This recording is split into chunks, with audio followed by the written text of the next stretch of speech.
સાબરકાંઠા હિંમતનગર જિલ્લાના જામડા ગામે નીલકંઠ મહાદેવ મંદિરની સ્વયંભૂ શિવલિંગની પ્રાણ પ્રતિષ્ઠા કરવામાં આવી છે। ત્યારે નીલકંઠ મહાદેવ મંદિર જામડા ગામ ખાતે એક યાત્રાધામ બનવા જઈ રહ્યું છે।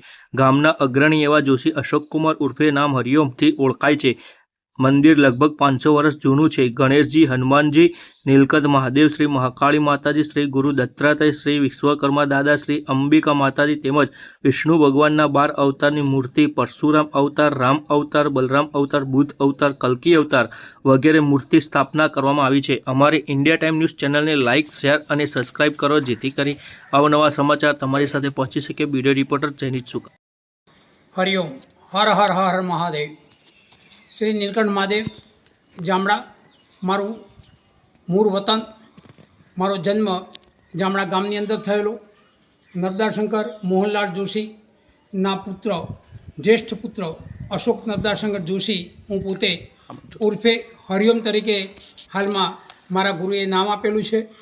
अने छेल्ला 2.5 वर्षथी आ मंदिरनो वहीवट श्री प्रवीणचंद्र गणपतराम जोशी તેમજ રમેશચંદ્ર પહેલાજી પંડ્યાએ મને સુપ્રત કરેલો।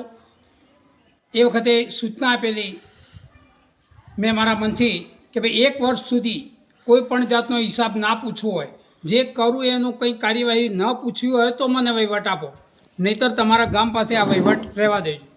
તે છતાંય પ્રવીણભાઈએ જબરદસ્તીથી આ વહીવટ સોંપેલો અને મેં સ્વીકાર પણ કરેલો।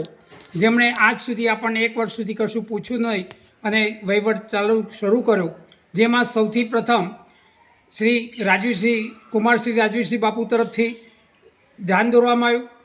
પાછળની જે જમીન આપણી વધારાની 10 ફૂટ હતી એ 10 ફૂટ વધારાની જમીન લેવા માટે આપણે તે કોટ તોડી નાખી અને શ્રી રાજવીરસિંહ બાપુ સૂરજ રિસોર્ટના માલિક છે, તેમણે આપણને એ કોટ તોડી અને આગળના ભાગમાં કોટનું ચણતર કરી આપી, સંડાસ બાથરૂમનું ચણતર કરી આપેલ અને એમાં જે કંઈ ફાળો આવતો હતો એમાં સાથે સાથે આપણે એક રૂમ પણ ઊભી કરી દીધી સ્ટોર તરીકે 15x10ની, જેના કારણે ભવિષ્યમાં પણ એ કોઈ પૂજારીને શ્રીને રહેવા માટે કામમાં આવે।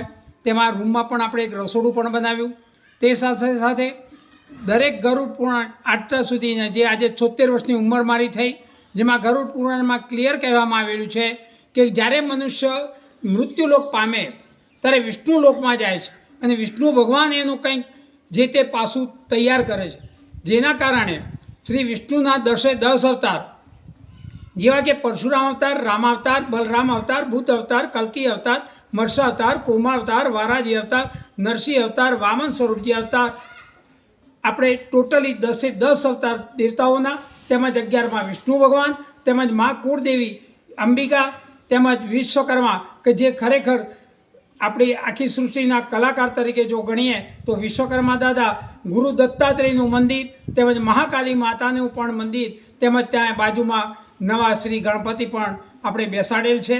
અને આ બધા જ મંદિરો સાથે સાથે આપણે હનુમાનજી દાદા વર્ષો પુરાણા, 600 વર્ષ પુરાણા, 5 ફૂટની ઊંચી મૂર્તિ, કખડ ગજ 2.5-3 ટનથી પણ વધુ વજન ધરાવતી મૂર્તિ, ચમત્કારિક મૂર્તિ, એમાં નીલકંઠ મહાદેવ કાચના સ્વરૂપે આપણને શ્રી મુકેશભાઈ તુલસીદાસ પંડ્યાએ તેમના ધર્મપત્ની તેમજ તેમના પિતા અને માતુશ્રીના સ્મરણાર્થે આપણને તૈયાર કરી આપેલી। તેમજ જ્યારે રાજ પરિવાર તરફથી અમને જરૂર પડી ત્યારે પણ એક શેડ બનાવવા માટે બધા જ ભગવાનો ઉપર જે ગરમીનો પ્રવાહ વહી રહ્યો હતો તેવા સમયે શ્રી રાજવીર પરિવાર તરફથી આપણને 2,51,000 રૂપિયા જેવું સતત મોટું દાન આપી અને મોટી સહાય કરેલી છે, જે મંદિરમાં અત્યારે મોટામાં મોટો શેડ બનેલો છે। આ બાજુ જે કોટ તોડીને આપણે શેડ બનાવ્યો ત્યાં રસોડું થઈ શકે એવું છે। સંડાસ બાથરૂમની પણ કુદરતી હાજરી થઈ જવાની પણ આપણે અહીંયા વ્યવસ્થા ઊભી કરી છે।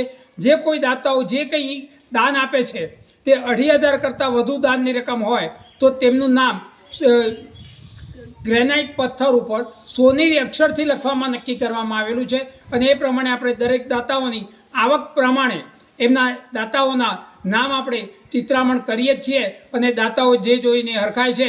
તેમજ હવે હાલમાં એક ફંડ ભેગું કરવા માટે ભવિષ્યમાં બાળકોને પણ ક્યાંય ભીખ માગવા ન જવું પડે મંદિર માટે, તે માટે આપણે એક નવી સ્કીમ લાવ્યા છીએ કે 2551 રૂપિયા ફક્ત એક જ વખત માણસ ભરે અને તિથિ લખાવે એના માતા પિતાની, દાદાની, દાદીની કે એના ધર્મપત્નીની કે એના બાળકની અથવા તો કોઈને જન્મદિવસ જન્મ તારીખ જન્મ તિથિ લખાવે અથવા તો એના લગ્નની તિથિ લખાવે તો એ તિથિના દિવસે ફક્ત 2551ના વ્યાજમાંથી આજીવન પર્યંત કે જે આ મંદિર ટકે ત્યાં સુધી તેમજ સૂર્યચંદ્ર જમીન ઉપર પ્રકાશ આપે ત્યાં સુધી એ પૈસાના વ્યાજમાંથી તેમની પૂજા થતી રહેશે. માટે યોગ્ય આપના વડાઓની તિથિ લખાવી અને આ પુણ્ય કમાવાનો લાવો એક આપના ભાગ્ય સ્વરૂપે અત્યંત મોહપદ વિશે ગણાશે.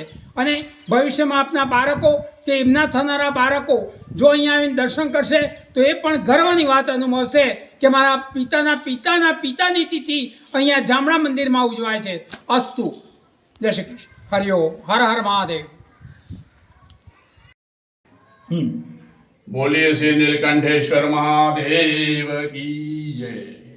હું આ મંદિરના પૂજારી જે વર્ષો પહેલા મારા ફાધર અને એમના બી સાધુ સંતાન ભાઈઓ અને જે હતા જે સાધુભાઈ જે કેશવલાલ નમદાશંકર સાધુ એ પૂજા કરતા. ત્યારબાદ મારા ફાધરને કાંતિલાલ ત્રિભુવનદાસ એ પૂજા કરતા. એમના પછીની પૂજા જે શિવજીની પૂજા એ મારા મોટાભાઈ વિનોદકુમાર કાંતિલાલ જોશી એ બી કરતા. એમના પછીનો બી નંબર એના પછી જોશી અશોકકુમાર કાંતિલાલ જોશી અત્યારે હાલ પૂજા કરી રહ્યા છીએ. અને આ માસિક પગાર એ કરી પહેલા અમારો 5 રૂપિયા પગાર હતો અને એ પછી અત્યારે માસિક પગાર હાલ 12 થી 14,000 રૂપિયા અત્યારે હાલ છે. હા, અને દરેક મંદિરોની જે મંદિરો આપણે આપેલા અંદર મંદિરમાં ભગવાનના મંદિર છે તે દરેકની હાલ અત્યારે પૂજા થઈ રહી છે. શ્રી નીલકંઠેશ્વર મહાદેવ. વાર્ષિક પગાર અમારો.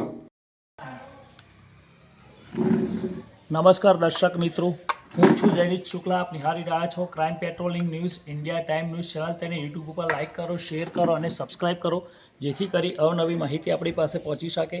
આજે હિંમતનગર તાલુકાની અંદર જામરા ગામ આવેલું છે. જામરા ગામની અંદર નીલકંઠ મહાદેવજીનું જે મંદિર છે ત્યાં પ્રાણ પ્રતિષ્ઠા મહોત્સવ થઈ ગયો છે અહીં. અને આજે આ ગામની અમે મુલાકાત લીધી છે. આ ગામની અંદર અત્યારે જે મંદિરની જે પ્રાણ પ્રતિષ્ઠા થઈ છે તે નીલકંઠ મહાદેવ જામરા ગામની અંદર, ત્યારે અહીં ત્યાંના ટ્રસ્ટીગણો અહીં ઉપસ્થિત છે અમારી સાથે. આ એક આ મંદિર સ્વયંભૂ શિવલિંગ છે. આ મંદિરની સ્થાપના વર્ષો પુરાણી છે. જ્યારે આ ગામ હતું ત્યારની છે, પણ આ ગામ અત્યારે આગળ આવી ગયું અને મંદિર પાછળ રહી ગયું. પહેલાં જે ગામ હતું એ પાછળ હતું અને મંદિર આગળ હતું, એવી પરિસ્થિતિ હતી પહેલાંની સમયની અંદર. અને અત્યારે આ રીતની સિચ્યુએશન ઊભી થઈ છે. ત્યારે આ મંદિરની એવી જર્ની છે કે તે અત્યારે તમે જોઈ શકો છો. આ મંદિરની અંદર નવી પ્રાણ પ્રતિષ્ઠા થઈ છે, નવી મૂર્તિઓની સ્થાપના કરવામાં આવી છે. ત્યારે એક આ જે મંદિર એક યાત્રા ધામ તરીકે પણ અહીં ટૂંક સમયની અંદર પ્રસારિત થશે. અને આ મંદિરની જે છે તે આપણી સાથે એવા જે વડીલ વર્ગ છે આપણી સાથે જોડાઈ ગયા છે. શું કહેશો દાદા, આ મંદિરની ઇતિહાસ શું છે? આ મંદિર કેટલા વર્ષ પુરાણું છે? આ મંદિરની પ્રાણ પ્રતિષ્ઠા ક્યારે કરવામાં આવી છે? કઈ રીતે કરવામાં આવી છે અને કેવી રીતે કરવામાં આવી છે? અને આ મંદિરનો કોઈ ચમત્કાર હોય એવું અમને કહો. અને આ જે અત્યારે એક બાજુ આજુબાજુ પહાડી ઇલાકાની અંદર આ મંદિર છે, કુદરતી સૌંદર્ય પણ અહીં જોવા મળે એવું છે. અને એક પિકનિક તરીકે પણ થાય એવું છે આ મંદિર. પિકનિક તરીકે પણ જે પર્યટકો આવે અને મહાદેવ દાદાના દર્શનનો લાહો લે, જે પણ કોઈ આવે યાત્રાળુ હોય પણ દર્શનનો લાહો લે. તો શું કહેશો આ મંદિર વિશે? આ મંદિર 500 વર્ષ પહેલાંનું છે, જૂનું.